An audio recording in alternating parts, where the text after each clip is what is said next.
नमस्कार दोस्तों, प्यारी टेल्स में आपका स्वागत है। आज की कहानी है भगवान शिव और कुबेर की। कुबेर जिनको धन के देवता कहा जाता है, वह यक्षों के भी देवता थे। कहते हैं कि लंका पहले कुबेर की थी।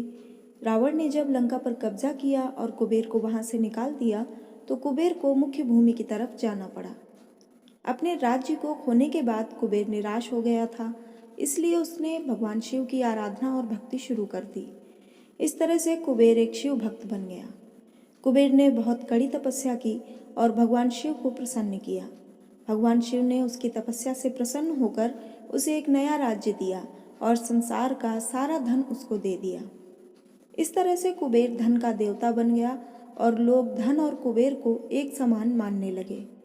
संसार का सबसे धनी व्यक्ति बनने के बाद कुबेर भगवान शिव को बहुत कीमती कीमती वस्तुएं चढ़ावे में चढ़ाने लगा। धीरे धीरे उसे लगने लगा कि वह शिव का महान भक्त है और वह इतनी सारी बहुमूल्य वस्तुएं भगवान शिव को चढ़ाता है।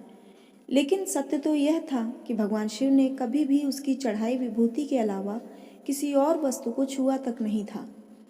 कुबेर जो यह मानने लगा था कि वह भगवान के लिए कुछ भी कर सकता है और उन्हें जो चाहिए वह दिलवा सकता है। कुबेर एक बार भगवान शिव के यहाँ पहुँचा और उनसे कहा, मैं आपके लिए कुछ करना चाहता हूँ। आप मुझे बताइए, मैं आपके लिए क्या कर सकता हूँ। भगवान शिव ने कहा, तुम मेरे लिए कुछ नहीं कर सकते, क्योंकि कुछ करने के लिए मेरी कोई भी आवश्यकता है ही नहीं।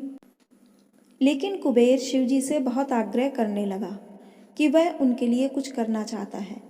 वास्तव में यह कुबेर का अहंकार बोल रहा था।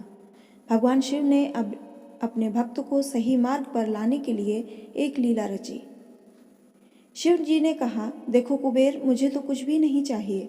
अगर तुम करना ही चाहते हो तो वह जो बालक है, भगवान शिव ने गणेश जी की तरफ उंगली दिखाते हुए कहा, वह हमेशा भूखा रहता है। उसे एक दिन अच्छे से पेट भरकर खाना खिला दो, बस इतना मेरे लिए काफ़ी होगा। कुबेर ने मन ही मन सोचा कि भगवान ने मुझसे मांगा भी तो क्या, एक छोटे बच्चे को खाना खिलाने का बस। यह सोचकर कुबेर गणेश जी को अपने साथ भोजन कराने के लिए ले गया।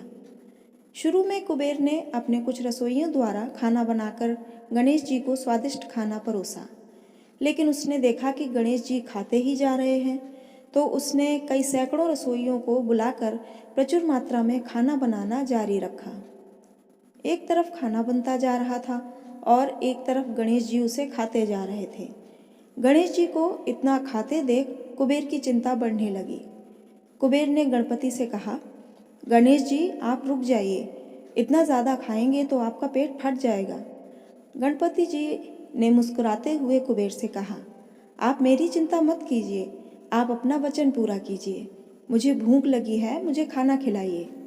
कुबेर का अहंकार खत्म करने के लिए गणेश जी ने इतना खाना खाया कि कुबेर का सारा खजाना खत्म हो गया। यहाँ तक कि कुबेर को दूसरे लोगों से भी खाना मंगवाना पड़ा। कुबेर को इस बात का ज्ञान हो गया कि उसके विचार के छोटेपन की वजह से उसने अपने आप को भगवान शिव का महान भक्त समझ लिया था, जबकि सच बात तो यह थी कि भगवान ने जो कुछ उसे दिया है उसी का थोड़ा हिस्सा वो भगवान को दे रहा था, जबकि इस संसार का सारा धन भगवान के लिए एक तिनके भर से ज़्यादा नहीं है। उसने भगवान शिव के पास जाकर अपनी गलती की माफ़ी मांगी और उस दिन से उसके जीवन की दिशा बदल गई। दोस्तों, भगवान भोलेनाथ आप सबको सुखी रखें, इसी कामना के साथ आपसे अनुरोध है कि लाइक और कमेंट ज़रूर करें। चैनल को सब्सक्राइब करना बिल्कुल ना भूलें। वीडियो को अंत तक देखने के लिए बहुत बहुत धन्यवाद।